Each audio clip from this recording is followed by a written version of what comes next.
So good morning guys. आज हम देखने वाले हैं एक्सेल में व्यू टैब के क्या ऑप्शंस हैं और उनसे रिलेटेड फीचर्स जो हमको एक्सेल के में काम करते हुए यूजफुल रहेंगे। तो इसमें सबसे पहला हमारा ऑप्शन है ना। जब हम एक्सेल को ओपन करते हैं तो हमारा ऑप्शन है कि हमारा जो यहाँ पे एक्सेल की टेबल दिख रही है वो किस तरीके का लेआउट दिखा रहा है। तो अभी हमें मैंने कहा है नॉर्मल व्यू पे। फिर दूसरा उसका ऑप्शन है वर्कबुक कैसा व्यू करेगा। तो दूसरा हमारा वर्कबुक पेज 1 पेज 2 इस तरीके से व्यू कर रहा है। सपोज मेरे इसमें मैं इसको यहाँ पे डेटा और रखा होता मेरा, इसको मैं कॉपी करके यहाँ पे पेस्ट करता, तो अब मेरा पेज वेक व्यू कैसा आ जाता है इस तरीके का कि पेज 1 में ऐसा डेटा रहेगा, पेज 2 में ये रहेगा, पेज 3, पेज 4 और पेज 5 एंड देन पेज 6। ठीक है, इस तरीके से। तो अभी मैंने नॉर्मल लेआउट पे क्लिक किया है। फिर वापस पेज लेआउट्स मेरा कैसा रहेगा वो भी मेरे को बताएगा सेम, कि पेज मेरा कहाँ से ब्रेक होने के बाद में मेरा किस तरीके से आएगा। ठीक है, वापस आ जाओ कस्टम व्यू। कस्टम व्यू बहुत एक अच्छा इंपॉर्टेंट फीचर है एक्सेल में, कभी कभी यूज होता है। लेकिन जैसे कि सपोज मैंने इतना डेटा को सिलेक्ट किया ऊपर की टॉप 10 रोज को, ठीक है, और मैं कस्टम व्यू पे गया और मैंने यहाँ पे सिलेक्ट किया और क्या किया, ऐड। ऐड में मैंने क्या यहाँ पे कर दिया, टॉप रोज। ठीक है, और ओके। उसके बाद में मैं लास्ट में आया, लास्ट की मैंने यहाँ की 5 रोज को सिलेक्ट किया, कस्टम व्यू पे गया, ऐड, और यहाँ पे मैंने कर दिया बॉटम रोज। ठीक है, और ओके। अब क्या होगा, अब मैं कहीं पे भी हूँ यहाँ पर, मैं यहाँ पे गया, इसको मैंने सिलेक्ट किया बॉटम रो को और मैंने ओके किया, तो ये देखो मेरा ऑटोमेटिकली सिलेक्ट हो गया उतना एरिया। अब मैं यहाँ पर भी हूँ अगर सपोज यहाँ पे, और ऊपर मैंने यहाँ पे क्लिक किया टॉप रोज और मैंने कर दिया शो, तो मेरा ऊपर के जितना मैंने एरिया को कस्टमाइज करके सेव करके रखा था वो मेरे को बता रहे हैं। फिर बहुत यूज होने वाला टूल जिसमें हमारा ग्रिड लाइन। ग्रिड लाइन क्या होती है, ये जो एरोज है रेक्टेंगुलर बॉक्स है, अगर आपको इनको अनहाइड करना है अनहाइड कर सकते हो। फॉर्मूला बार, ये फॉर्मूला बार है, मैंने होम टाइम में बताया था, इसको दिखाना है, शो करना है, शो हाइट। ठीक है, हेडिंग, हेडिंग ये वाली जो इस पट्टी पर इन दोनों पर, इनको दिखाना है या छुपाना है, हाइड या अनहाइड। ठीक है, जूम, जूम मेरे को कितना करना है, 100%, 200%, 75, अपने अकॉर्डिंग कस्टम व्यू कैसे जूम करना है।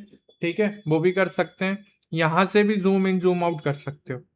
ठीक है, यहाँ से भी कर सकते हो। उसके बाद में ये अगर मेरे को अब मेरा कोई बाय डिफॉल्ट अब चेंज हो गया, ये 116% हो गया। नॉर्मली मेरी जो टेबल रहती है वो कितने पे रहती है, 100% पे। 100% पे मेरा इस पे एक वन टाइम है, कितने एरिया पे मेरे को जूम इन का करना है, जहाँ पे मेरा पॉइंटर है वहां पे ऑटोमेटिकली जूम हो जाएगा। ठीक है, उसके बाद में न्यू विंडो, इसी की एक और नई विंडो। अभी जैसे मेरा इसका नाम क्या है, एक्सेल वर्कबुक बुक 1 है ना, इसी पे मैंने क्लिक किया, इसकी एक और कॉपी बन जाएगी, बुक 1 2। ठीक है, एक और बार क्लिक करूंगा तो बुक 1 3। ठीक है, ऐसी मल्टीपल फाइल्स बन जाएंगी। देखो फिर यहाँ पे जो है, तो ऐसी 3 फाइल दिखाएगा, बुक 1, हाँ सेम पेज की कॉपी हो जाएगी। ठीक है, उसके बाद में इन सारी टेप्स को अरेंज करना है, हॉरिजॉन्टल करना है, वर्टिकल करना है, मैंने इनको सिलेक्ट किया है ना, ये अरेंज हो गई।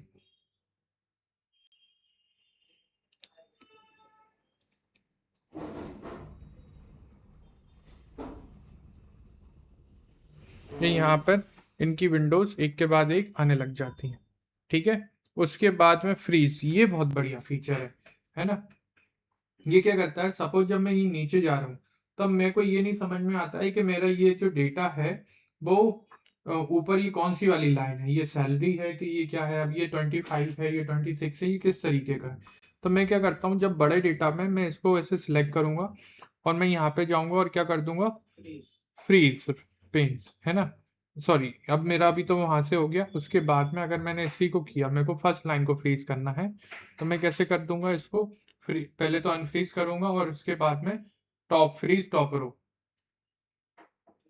ठीक है, अगर मेरा ऐसे ही सेम अब अनहाइड करना है मेरे को, अनफ्रीज, और मेरा यही सेम बड़ा डेटा है, अगर मैंने इसको कॉपी किया और मेरे को ये देखना है, यहाँ पे मैंने पेस्ट कर दिया।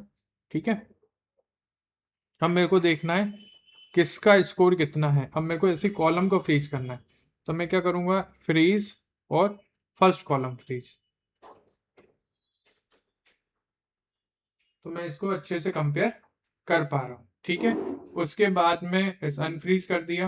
मेरे को कोई एरिया को कितना भी सिलेक्ट करना है तो मैं यहाँ पे जहाँ पे मेरा पॉइंटर है वो रखा। उसके बाद में फ्रीज पेन, ठीक है, होगी उतने एरिया सिलेक्ट और फ्रीज। मैं अपने एक सिलेक्टिव एरिया को भी फ्रीज कर सकता हूँ। हाँ, ऊपर का अब इतना एरिया, मतलब मैं एक रो को कर रहा था, अब उतना एरिया मैंने जहाँ पे पॉइंटर रखा उतने एरिया मेरा फ्रीज हो गया। 10 तक मैंने रखा था तो देखो 10 पॉइंटर तक फ्रीज हो गया। उसके बाद में नीचे मूवमेंट हो रहा है। अनफ्रीज करना है, अनफ्रीज, ठीक है। तीनों ऑप्शन समझ में आए। उसके बाद में स्प्लिट है ना, स्प्लिट मतलब इसका कट हो गया, दो भाग में मेरी चीज डिवाइड हो गई। समझ पा रहे हो, ठीक है। हाइड, मेरे को अपनी सीट को हाइड करनी है, हाइड हो गई, ठीक है। एक्सेल में आए, है ना। अब देखो यहाँ पे आओगे अनहाइड, तब कौन कौन सी तुम्हारी सीट हाइड है उसको तुम दिखा सकते हो, ठीक है। स्प्लिट को हटाना है, normal layout, side by side view, यहाँ से गए किसकी साइड बाय व्यू देखना है मेरे को। ये दो वेरी व्यूज आ गए, इसको जस्ट लाइक इसको ऐसा समझ लो कि ये इस तरीके का फॉर्मेट बन जाता है, ठीक है। हाँ, अब मेरे को इसको साथ में एक के चेंज होने पे एक, अब देखो ये इधर भी मूव हो रहा है और ये इधर हो रहा है ना, हो रहा है दोनों साथ में, ठीक है। अब ये हो गया हमारा साइड बाय साइड व्यू, है ना। वापस आ जाओ हमारे इसमें। अगर मेरे को एक साथ में स्क्रॉलिंग नहीं करनी है तो वो कर सकते हो स्विच विंडो। स्विच विंडो क्या करती है कि मैं अपने जैसे अल्टर टैब का यूज करके हम दूसरी विंडो पे स्विच होते हैं, ऐसे ही मैं अपने यहाँ से डायरेक्टली विंडो पे स्विच कर सकता हूँ, ठीक है। ये हो गया व्यू में, ठीक है। नेक्स्ट वीडियो में हम देखेंगे कि मैक्रोज को कैसे यूज किया जाता है, सबसे ज्यादा इंपॉर्टेंट कॉन्सेप्ट, ठीक है। जो क्या करता है, हमारे रिपीटेड टास्क को बहुत इजीली एक शॉर्ट कमांड में मल्टीपल टाइम कर देता है, ठीक है। तो थैंक यू गाइस।